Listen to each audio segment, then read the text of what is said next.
So here's the thing about accidentally witnessing your boss committing grand larceny in deep space. It really puts a damper on your Tuesday. Marcus Webb, maintenance technician 3rd class, had been minding his own business in the ventilation shaft of the Celestial Voyager, trying to figure out why the air smelled like burnt synthetic cheese in the premium cabins. What he found instead was Captain Vreltic and First Officer Quinn stuffing their feathery and chitinous appendages, respectively, into the ship's secure vault. They were taking the good stuff, too. Not just credits, but actual physical Zentarian platinum bars. The kind of haul that could buy you a moon. A small moon, sure, but still. Marcus, being a reasonable guy, had frozen in place. Maybe, just maybe, they hadn't noticed him. Maybe he could just slowly back out of the vent and pretend this never happened. Retire early. Move to a space station with really good pretzel stands. No such luck. Vreltic's head had swiveled a full 180 degrees, because of course it did. The captain was a Krevol, which meant he looked like what would happen if a peacock and a vulture had a baby and that baby went to business school. Very full of himself. Very capable of seeing behind himself without turning around. "Oh," Vrelk had said, his translator rendering his voice with that particularly snooty accent that expensive translation software always seemed to default to. "Well, this is unfortunate. Very unfortunate," Quinn had added, wringing his forehands together nervously. The first officer was a Chittick, basically a 6-foot praying mantis in a uniform that somehow made him look even more anxious. "Perhaps we could come to an arrangement." Marcus had opened his mouth to say that yes, absolutely they could come to an arrangement where he forgot literally everything and they never spoke of this again and everyone went on with their lives. But Vreltic had cut him off. "I'm thinking more along the lines of a permanent solution," which is how Marcus found himself 12 hours later standing on the surface of Death World designation Theta 7, watching the Celestial Voyager's shuttle bay doors close as Vreltic and Quinn waved goodbye with what could only be described as aggressive cheerfulness. "Nothing personal, Marcus," Vreltic's voice had crackled over the comm. "But you understand we have reputations to maintain. Can't have a human mucking about with accusations." "We left you supplies," Quinn had added helpfully. "A week's worth. The planet will probably kill you in 3 days, but we felt it was sporting to give you a chance." "How thoughtful," Marcus had said flatly. "Do try to die with dignity," Vrelk had suggested. "I'd hate for your last moments to be undignified." And then they were gone, leaving Marcus standing in a clearing surrounded by what the Galactic Council had officially designated as extremely hostile megafauna, and what Marcus was mentally referring to as a whole bunch of things that want to eat me. He looked down at his supplies. 1 emergency shelter pod, 7 days of rations, a basic survival kit that included a knife, a fire starter, and a manual on edible plants that was written in 15 languages. None of which were the ones native to this planet because there weren't any sentient natives. Just things with very large teeth. "Well," Marcus said to nobody in particular, "this is just fantastic." In the distance, something roared. It was the kind of roar that said, "I am large, I am hungry, and I have found something squishy." Marcus was 90% sure he was the squishy thing in question. He looked at the emergency shelter pod, then at the tree line, where the roaring was coming from, then back at the pod. "You know what?" he said, popping open the pod and watching it expand into a basic dome shelter. "I've dealt with worse. At least the wildlife here isn't going to schedule a meeting that could have been an email." Another roar, closer this time. Marcus stepped into the shelter, sealed the door, and cracked open one of the ration packs. Synthetic beef stroganoff. Of course it was. He hated synthetic beef stroganoff. He took a bite anyway, chewed thoughtfully, and stared at the shelter's single small window. Outside, something very large moved past, shaking the ground with footsteps that registered about a 7 on the personal Richter scale. "Yep," Marcus said around a mouthful of disappointing stroganoff. "Definitely worse things than death by megafauna. I could still be on that ship listening to Vrelt talk about his investment portfolio." He finished his meal, laid back on the shelter's uncomfortable floor, and tried to figure out his next move. Tomorrow he'd assess the situation properly. Tonight he was going to sleep, because, honestly, if something was going to eat him, it could at least wait until he'd had 8 hours. The roaring continued outside. Marcus pulled his jacket over his face and closed his eyes. "Stupid bird, Captain," he muttered. "Stupid embezzlement, stupid Tuesday." Within 5 minutes, he was snoring. Outside, in the darkness of Theta 7's night, dozens of eyes watched the strange new shelter with interest. The planet's residents had noticed their new neighbor. They were curious. They were hungry. They were about to discover that humans, as a species, had a very particular talent. They were very, very good at making friends with things that absolutely should eat them. But that's a story for tomorrow. Marcus woke up to the sound of snuffling. Not just any snuffling. This was the kind of deep, wet, aggressive snuffling that suggested something on the other side of his shelter wall was trying to determine if he was food by smell alone, which, to be fair, was a reasonable investigative technique. Marcus had used similar methods to determine if the ship's cafeteria meatloaf was actual food or a cry for help. He sat up slowly, quietly, and peered through the shelter's window. "Bope," he said. "You've got to be kidding me." The creature on the other side was roughly the size of a minivan, if minivans were covered in overlapping armored plates, had a head like a battering ram, and possessed tusks that looked like they could open a can opener factory. Its hide was a mottled gray-brown, and it had a ridge of spikes running down its back that screamed, "I am not to be trifled with." The Galactic Council's database had called them razorbacks, which Marcus felt was both accurate and a severe understatement. The razorback snuffled again, its massive nostrils flaring as it pressed against the shelter. Behind it, Marcus could see 3 more of the things, slightly smaller, probably juveniles, and behind them another massive adult, this one even bigger than the first. "Great," Marcus muttered. "A family reunion, just what I needed." The lead razorback, apparently satisfied that the shelter contained something edible, reared back and prepared to charge. Marcus grabbed his survival knife, realized how completely useless it would be against something that probably used trees as scratching posts, and then did the only thing that made sense. He opened the door. The razorback, mid-charge, skidded to a halt with all the grace of a freight train trying to avoid a squirrel. It stared at Marcus. Marcus stared back. "Yeah," Marcus said. "I don't get it either." The thing snorted, pawed at the ground, and Marcus could practically see it thinking. This was not normal prey behavior. Prey was supposed to run, or scream, or do literally anything except stand there looking vaguely annoyed. One of the juveniles, curious and apparently lacking any sense of self-preservation that would develop with age, trotted forward. It was only about the size of a large refrigerator, practically a baby. The baby razorback walked right past Marcus, sniffed the interior of his shelter, and then made a sound that could only be described as disappointed. No food in there. Just a sleeping bag and disappointment. "Tell me about it, kid," Marcus said. That's when he heard the squelching. The juvenile had wandered past the shelter and was now enthusiastically investigating a patch of ground that looked slightly different from the rest. Darker. Darker. The kind of ground that suggested bad things were about to happen. "Hey," Marcus called out. "Maybe don't." The ground gave way. The juvenile razorback let out a squeal that was both terrifying and somehow pathetic as it sank up to its shoulders in what Marcus immediately recognized as quicksand. Or quickmud. Or whatever the local equivalent was. The point was, Baby Tank Monster was sinking fast.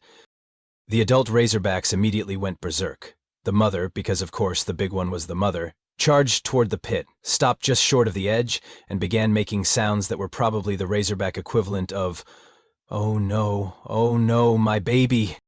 Marcus, operating on instincts that were either heroic or catastrophically stupid, grabbed the rope from his survival kit and ran toward the pit. "Okay," he said, looping the rope and trying to figure out the logistics of lassoing something with armor plating. "This is a terrible idea. This is definitely going to end with me being trampled. But I'm already on a death world, so what's the worst that could happen?" He threw the rope. It caught on one of the juvenile's back spikes. He pulled. The juvenile sank deeper. The mother razorback looked at Marcus with an expression that somehow conveyed, "You'd better fix this tiny soft thing, or I'm going to introduce you to my tusks."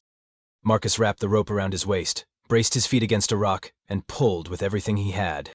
Nothing happened. The juvenile was stuck fast, and Marcus was pretty sure he'd just dislocated something important. Then the mother razorback did something unexpected. She walked up beside Marcus, lowered her massive head, and looked at him, not with aggression, with something almost like understanding. "You want to help?" Marcus asked. She snorted. "Okay then."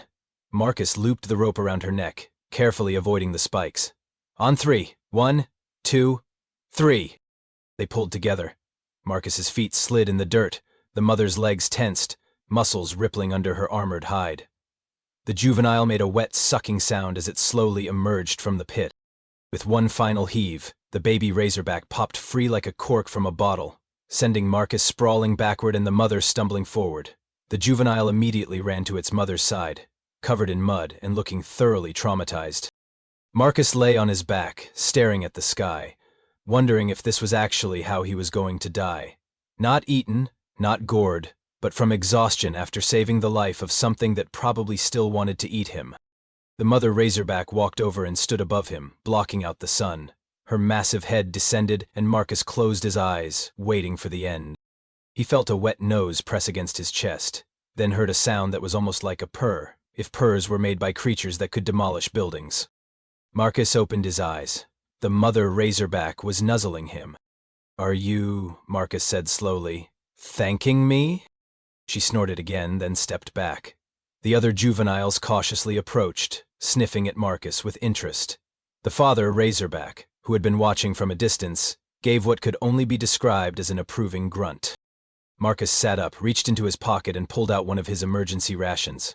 Protein bar, peanut butter flavor. He broke off a piece and held it out to the juvenile he'd saved. The baby razorback sniffed it, then carefully took it from his hand with surprising gentleness. It chewed once, twice, and then its eyes went wide. It made a happy, squealing sound and immediately begged for more. "Oh no," Marcus said, as all 4 juveniles suddenly crowded around him. "Oh no, I've made a terrible mistake." The mother razorback watched as Marcus distributed pieces of protein bar to her children, and if a several-ton armored monster could look amused, she was definitely pulling it off. By the time the sun was fully up, Marcus had a new understanding of his situation. He wasn't going to survive this planet by hiding. He was going to survive it by making friends. He looked at the mother razorback, who had settled down near his shelter like a massive, spike-covered guard dog. "You need a name," Marcus said. "Something dignified, something that captures your majesty and power." The razorback tilted her head. "I'm going to call you Princess," Marcus decided. Princess snorted, which Marcus chose to interpret as approval. "All right then, Princess," he said, scratching her armored snout as her children played nearby. "Let's see if we can make this work. I've got 6 days of rations left. How many protein bars does it take to domesticate a megafauna?" Princess wisely did not answer. But she did stay. And when night fell again on Theta 7, Marcus slept with the sound of gentle snoring from several tons of apex predator just outside his shelter. He'd been on this death world for less than 48 hours, and he'd already made his first friends. The Galactic Council would have been horrified. Marcus thought it was probably the best Tuesday he'd had in years. Week 2 on Theta 7 started with Marcus learning an important lesson. When you befriend one apex predator species, the other apex predators get curious. He'd discovered this while trying to expand his shelter using materials Princess and her family had helped him gather. Turned out razorbacks were excellent at knocking down trees. Not great at precision work, but you couldn't have everything. The shrieking started around midday. It wasn't the sound of wind, or of dying prey, or of any natural phenomenon Marcus had encountered. It was a coordinated, high-pitched wail that made his teeth hurt and his eyeballs vibrate in their sockets. He dropped the branch he was holding and covered his ears. Princess immediately went into defensive mode, forming a barrier between Marcus and the tree line with her mate and older juveniles. The baby razorbacks huddled behind her, making nervous sounds. Through watery eyes, Marcus saw them emerge from the forest. They moved like raptors, low and fast, with elongated heads and mouths that seemed designed for one purpose, making that God's awful sound. They were about 4 feet tall at the shoulder, covered in mottled green and brown scales, and they moved in a pack of at least a dozen. The Galactic Database had called them shriekers. Marcus called them a migraine with legs. They circled his camp, still making that coordinated screaming sound, clearly trying to disorient their prey. Which, to be fair, was working great. Marcus felt like his brain was trying to leak out of his ears. Princess roared a challenge, but even she seemed bothered by the sound. The shriekers were using some kind of sonic attack, and it was remarkably effective. Marcus fumbled in his tool belt, his hands shaking from the vibrations. His fingers closed around the emergency whistle he'd been issued. Standard maintenance equipment, supposed to work at frequencies that cut through engine noise and hull breach alarms. He put it to his lips and blew. The effect was immediate and completely unexpected. The shriekers stopped, mid-shriek. All of them. They turned to look at Marcus with what could only be described as confusion. Marcus, ears still ringing, stared back. Then, experimentally, he blew the whistle again. Short burst. Tweet, tweet. One of the shriekers tilted its head. Then it made a sound back. Not a shriek, but a chirp. A questioning chirp. Huh, Marcus said. He blew the whistle again. 3 short bursts. Tweet, tweet, tweet. The lead shrieker, distinguishable by a scar across its snout and what looked like missing teeth, chirped back. 3 times.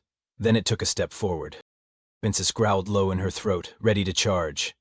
Marcus held up a hand. Hold on, girl. I think they're just curious. He blew the whistle again, but this time in a pattern. Long, short, short, long. Like he was calling a dog. Like he was back home on Earth, training his neighbor's incredibly stupid golden retriever who kept eating the mail. The scarred shrieker's eyes went wide. Then it responded with its own vocalization, matching the pattern. Long shriek, 2 short chirps, long shriek.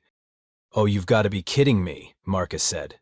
You're pack hunters with vocal coordination. You're basically murder parrots. He spent the next hour experimenting with different whistle patterns, while Princess and her family watched, with what he interpreted as deep skepticism. The shriekers responded to each pattern, their body language shifting from aggressive to curious to something almost like eager. By the time the sun was setting, Marcus had figured out a few things. The shriekers used coordinated vocalizations to hunt. They were intelligent, probably more so than the Razorbacks, and they were absolutely fascinated by his whistle, which operated at a frequency they could hear but couldn't quite replicate themselves. The scarred one, who Marcus had mentally dubbed Kevin for no reason other than it felt right, approached cautiously. It looked at the whistle, then at Marcus, then back at the whistle. You want to learn? Marcus asked. Kevin chirped. It definitely sounded like a yes. Marcus blew a simple pattern. Kevin tried to copy it, got it wrong, looked frustrated. Marcus tried again, slower. Kevin matched it perfectly. Good boy, Marcus said, then immediately felt ridiculous. I mean, good. Apex predator, good murder bird. Kevin's chest puffed up with what Marcus could only interpret as pride. Behind him, the rest of the pack watched with interest. Princess snorted, clearly unimpressed with these new developments. But she didn't attack, which Marcus took as tacit approval. By week 3, Marcus's camp had become something the Galactic Council would have classified as biologically improbable. Prince's family had established permanent residence around his expanded shelter.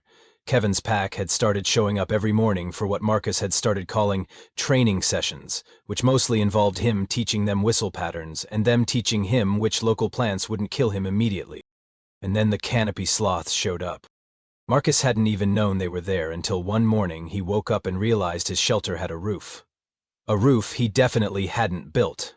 A roof made of carefully woven branches and leaves that actually improved the structural integrity of the whole thing. He stepped outside to find a creature hanging from a nearby tree, watching him with unsettling intelligence. It looked like someone had combined a sloth, a monkey, and a bad attitude, then made the whole thing move at terrifying speed when motivated.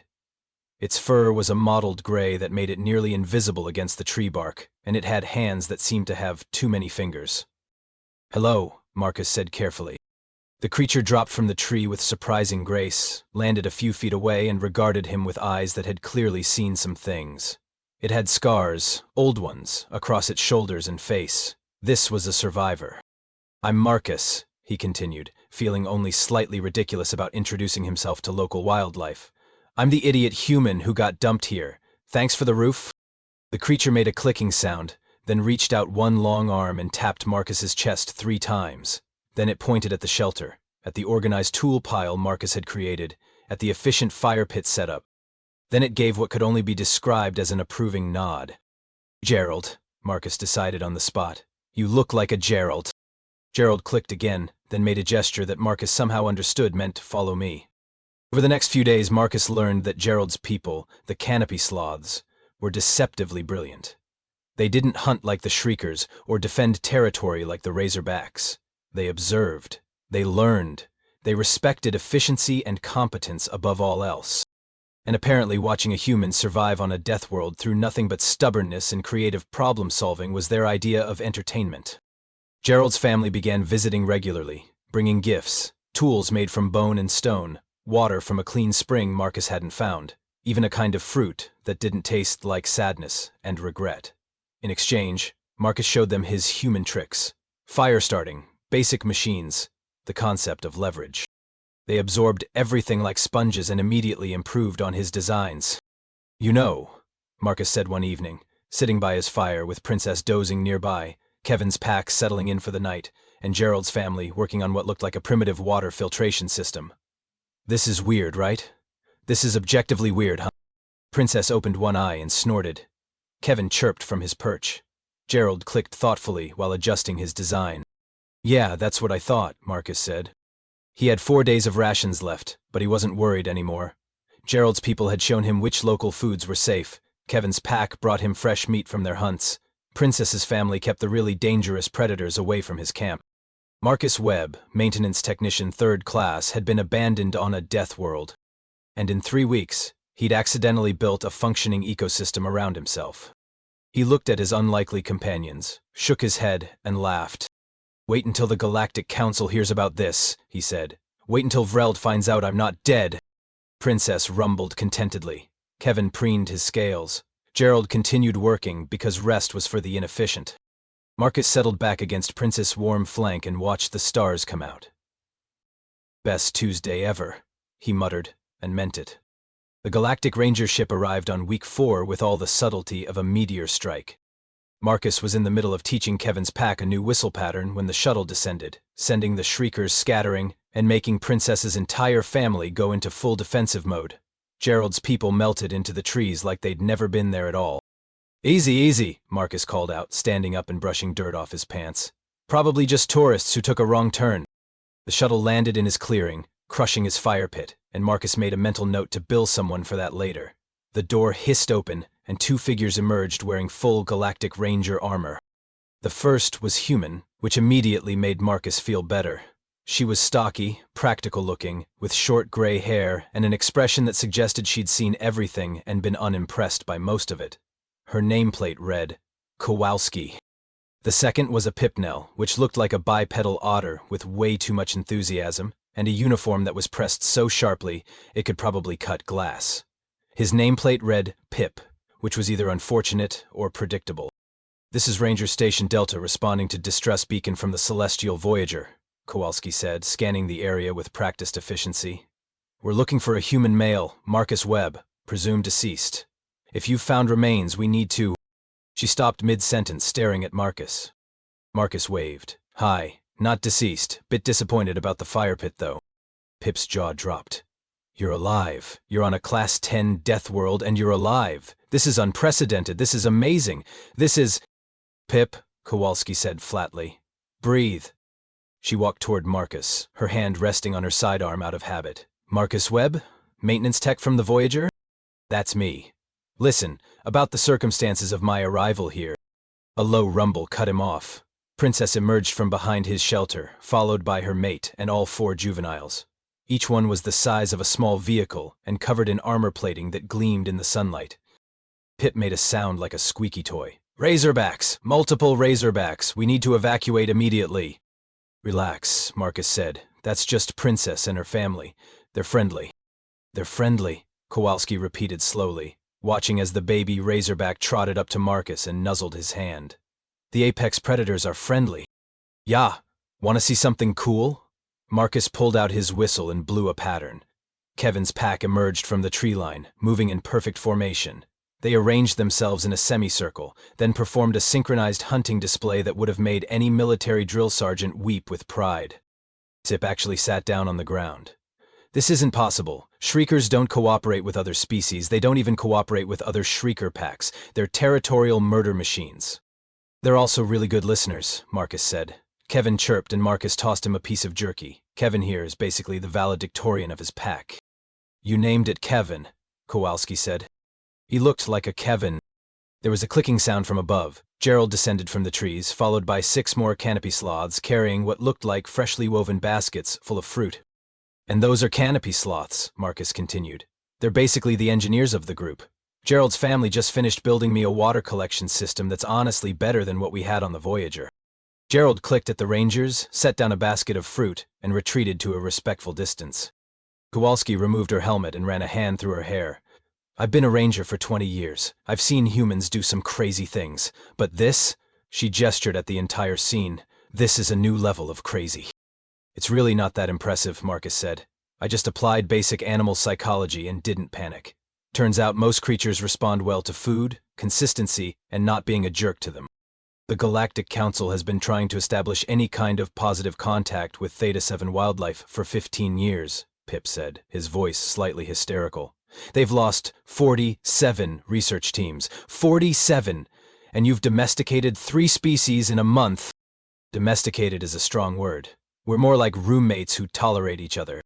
Princess chose that moment to flop down next to Marcus and roll onto her back, exposing her armored belly. Marcus automatically started scratching it, and the massive predator made a sound like a diesel engine purring.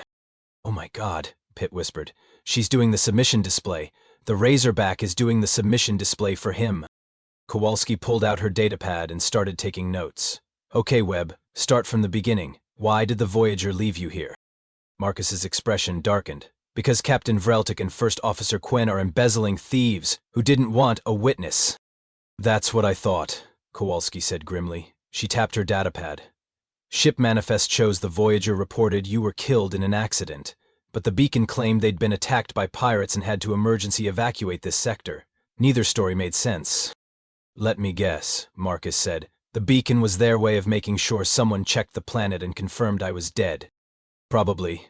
Instead, they get to explain to Galactic Command why their deceased crew member is running a petting zoo on a death world." She looked around at the 3 species watching them with interest. "Actually, scratch that. Webb, how would you feel about a job offer?" Marcus blinked. "A what?" "The Galactic Council has been trying to rehabilitate death worlds for decades, make them safe for research, maybe even colonization. But we don't know how to communicate with the wildlife." She gestured at Kevin's pack, who were now playing some kind of game that involved a lot of chirping and tackle-hugging. "You clearly do. Are you offering me a job as a, professional animal whisperer?" "Death world rehabilitation consultant," Kowalski said. "It pays significantly better than maintenance work, and it comes with the satisfaction of knowing Vrelt and Quinn will be arrested the moment they think they're safe."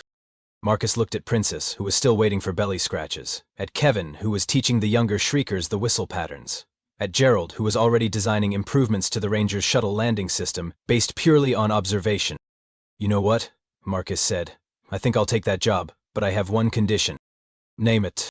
"This planet stays is. No massive research teams, no corporate development. If people want to visit, they go through me first and they follow my rules."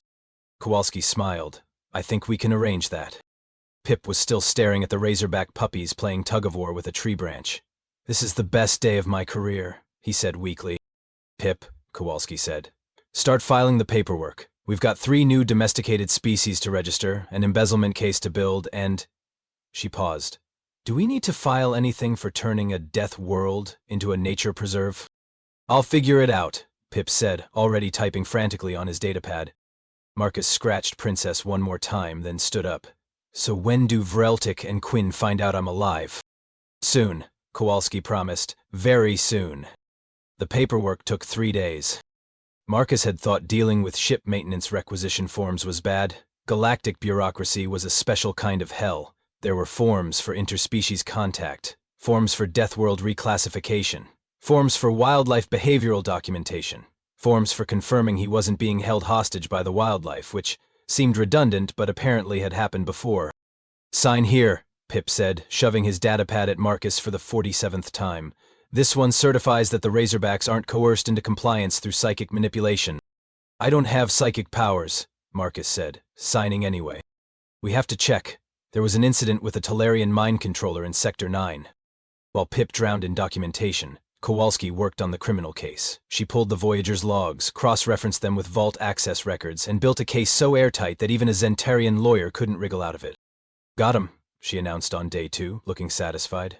"Vreltic accessed the vault 14 times over 6 months. Quinn disabled security feeds each time. They stole approximately 40 million credits worth of platinum." 40 million? Marcus whistled. Kevin chirped in response from across the camp. "I got marooned over 40 million credits?" "You got marooned because you were inconvenient," Kowalski corrected. "The money's just what they stole. They also falsified your death certificate, filed a fraudulent insurance claim, and violated about 30 different galactic safety regulations." She smiled. "They're looking at 20 years minimum." "Good," Marcus said, then paused. "Wait, what happens to me now?" That's the interesting part.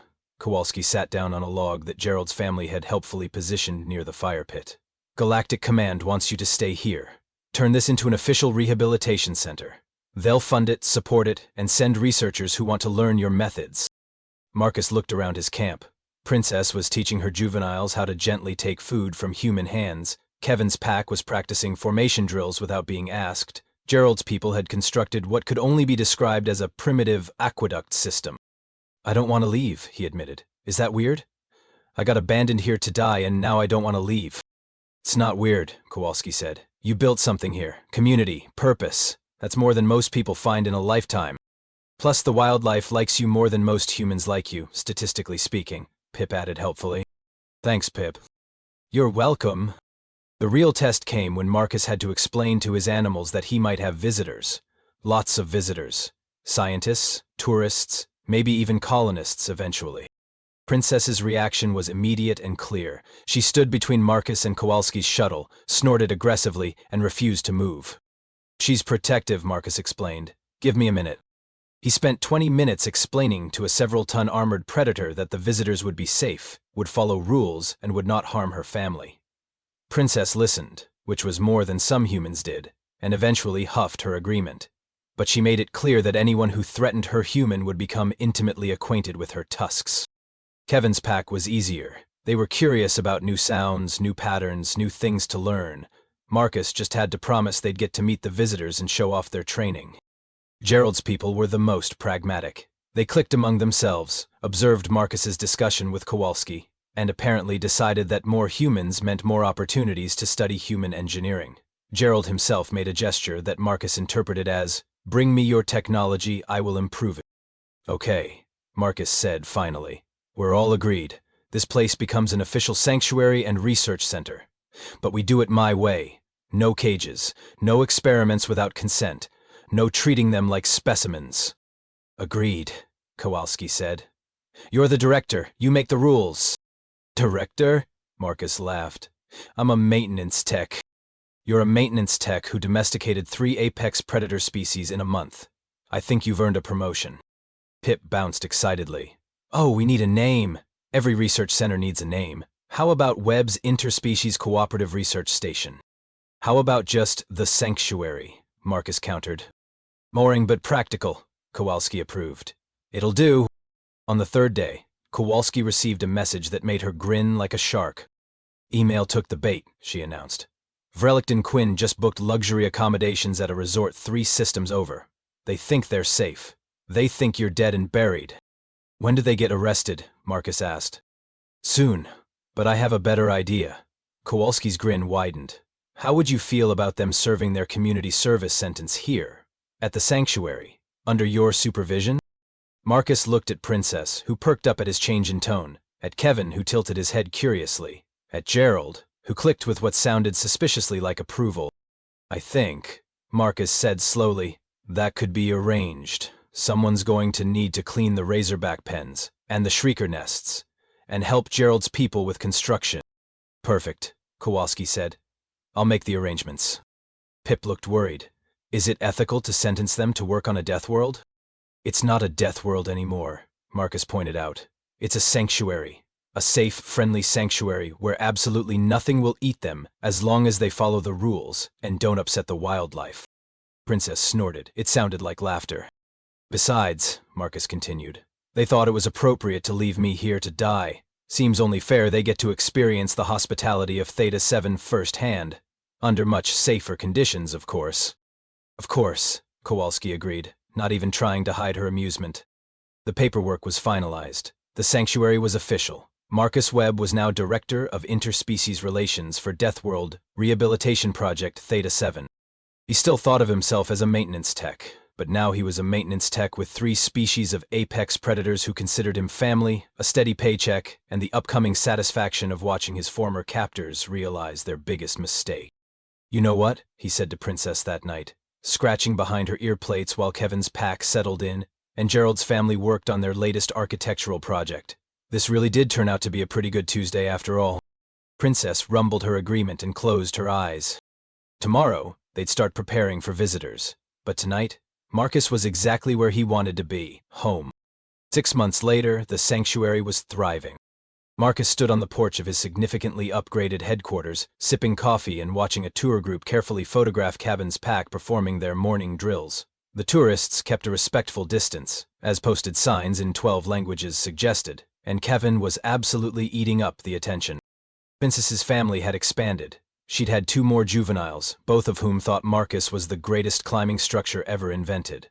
Gerald's people had built an entire visitor center that put most galactic architecture to shame. The sanctuary had become the go-to destination for xenobiologists, and Marcus's methods were being studied across 3 sectors. It was, objectively, a massive success, which made today even sweeter. "They're arriving," Kowalski's voice crackled over his comm. "Transport just landed at the spaceport. Should be at your location in 20 minutes. "Perfect," Marcus said. "Everything's ready." He'd spent the last week preparing for this moment. The Razorback pens needed mucking out. The Shrieker nests needed fresh bedding. Gerald's people had a construction project that required heavy lifting. All tasks that were perfectly safe, perfectly legal, and perfectly miserable. The transport arrived exactly on schedule. The door opened and out stepped Captain Vreltk and First Officer Quinn, both wearing the orange jumpsuits of community service workers. They looked significantly less dignified than the last time Marcus had seen them. Vreltk's feathers were ruffled and dull. Quinn's antennae drooped with defeat. They both carried cleaning supplies and wore expressions of profound regret. Behind them, a ranger Marcus didn't recognize kept a hand on his shock stick, just in case. Vreltk's eyes went wide when he saw Marcus. You're alive." "Disappointed?" Marcus asked cheerfully. "But the planet, the death world, the megafauna." "Oh, you mean my friends?" Marcus gestured and Princess lumbered over, her juveniles bouncing around her feet. "Princess here saved my life, actually. Well, technically I saved her kid first, but who's counting?" Quinn made a sound like a tea kettle having an existential crisis. "Welcome to the sanctuary," Marcus continued. "You'll be spending the next 18 months here performing community service. Don't worry, it's perfectly safe, as long as you follow every single rule and don't do anything stupid." Kevin's pack emerged from the tree line, moving in formation. Vreltk took a step backward. "That one's Kevin," Marcus said. "He's friendly, mostly. Don't make loud noises or sudden movements. He gets startled easily, and when shriekers get startled, they tend to shriek. And trust me, you don't want that." "This is inhumane," Vreltk protested weakly. "We demand transfer to a standard facility." "Your sentence specifically states community service at a registered rehabilitation facility," the ranger said flatly. "This is a registered rehabilitation facility. You work here or you get 20 years in maximum security. Your choice." Quinn wilted. "We'll work here." "Smart choice," Marcus said. He handed them each a datapad. "Here's your schedule. Mornings you'll be cleaning the Razorback enclosures. Afternoons you'll help Gerald's people with construction. Evenings you'll assist with Shrieker feeding time. Any questions?" "How do we avoid being eaten?" Vreltk asked, his voice cracking. "Follow the rules. Be respectful. Don't steal anything." Marcus smiled. "Basically, don't treat them the way you treated me." Princess chose that moment to walk up to Vreltk and sniff him thoroughly. The former captain stood frozen, barely breathing. Princess snorted dismissively, clearly unimpressed, and returned to Marcus's side. "She doesn't like you," Marcus observed. "That's going to make things interesting." "She's very good at holding grudges." Gerald descended from the trees, took one look at the new workers, and made a clicking sound that Marcus had learned meant, "These ones are useless." But he handed them tools anyway, because the canopy sloths believed everyone deserved a chance to prove their worth through labor. "One more thing," Marcus said, as Vreltk and Quinn stood there looking utterly defeated.